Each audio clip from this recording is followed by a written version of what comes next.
I knew going along with your trap would be the only way to meet with you face to face.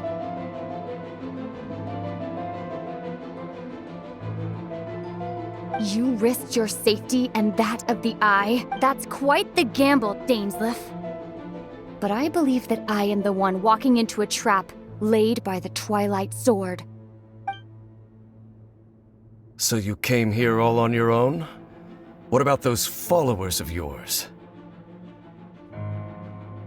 When the Twilight Sword is prepared for battle, any army I could send would only be marching to their doom.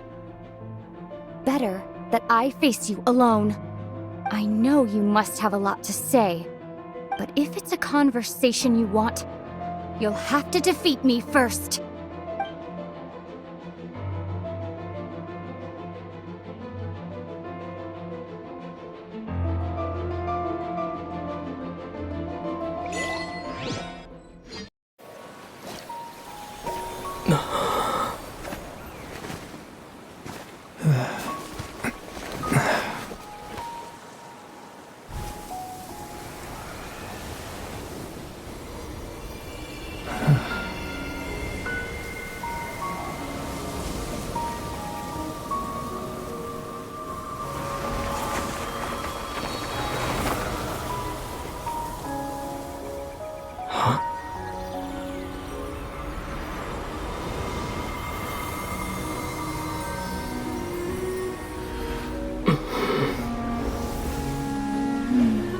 Looks like I was too late to see Kari Bear one last time.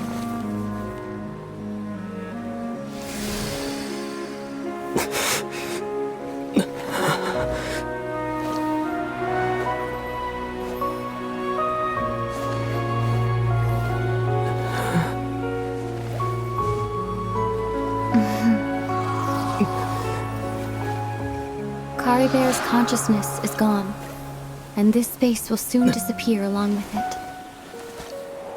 Neither of us belongs here. That's why we're not tangible. Were that not the case, I'd love to hug you too.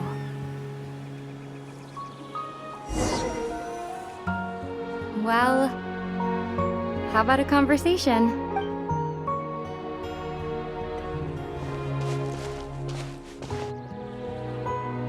The chance to just stop and talk like this is certainly not easy to come by.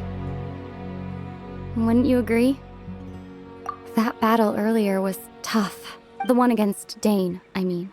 I didn't expect that after everything, he would still hesitate to raise his sword. Were it not for that, perhaps I'd still be no match for the Twilight Sword. Even the loom of fate, huh? Before the heavenly principles awaken. Yes, for 500 years now, ever since the cataclysm in Conria, there's been no sign of activity. Not long ago, you witnessed the Hydro Archon destroy her divine throne. Yet such a flagrant disregard for the rules, and still Celestia took no action. I suppose that's proof enough of the heavenly principles situation. However, the heavenly principles will awaken. We just don't know when that will be, or what might trigger it. You could say that. Just look at Kari Bear. He was so pure and single-minded. The space we now find ourselves is a perfect representation of who he was. Quiet and peaceful. Even as a hilly churl, seeing the terrible sight within the mirror wasn't enough to taint his spirit. He brought comfort to the people of this world, even though he was denied the very right to be a part of it. So ask yourself this. Who was it that deprived him of that right to exist? Of course, that's only one example. My feelings about the heavenly principles are too complicated to explain in just a few words.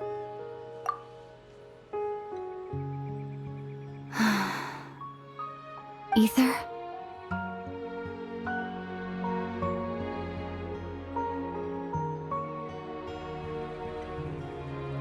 You're the only one in this world who calls me that. There's so much I wanted to ask you, But for some reason, I'm not interested in asking those questions right now. There's just one thing I have to ask. One thing I could never understand. Why? Why can't we continue our journey together?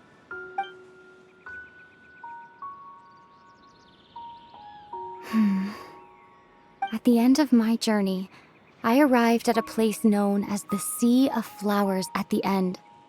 Do you remember?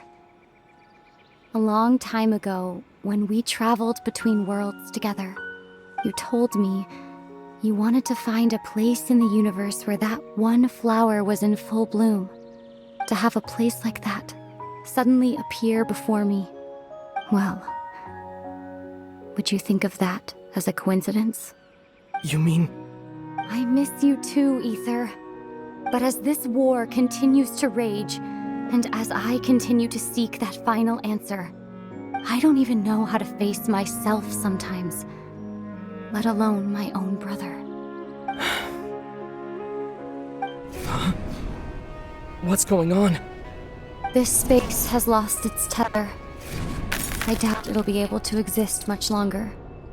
In fact, aside from our inability to physically interact with each other, there's something else you should know about this space. With Kari Bear gone, we won't be able to remember anything that happened here. Everything in this space will be wiped from existence, including all memory of our reunion. You're only telling me this now?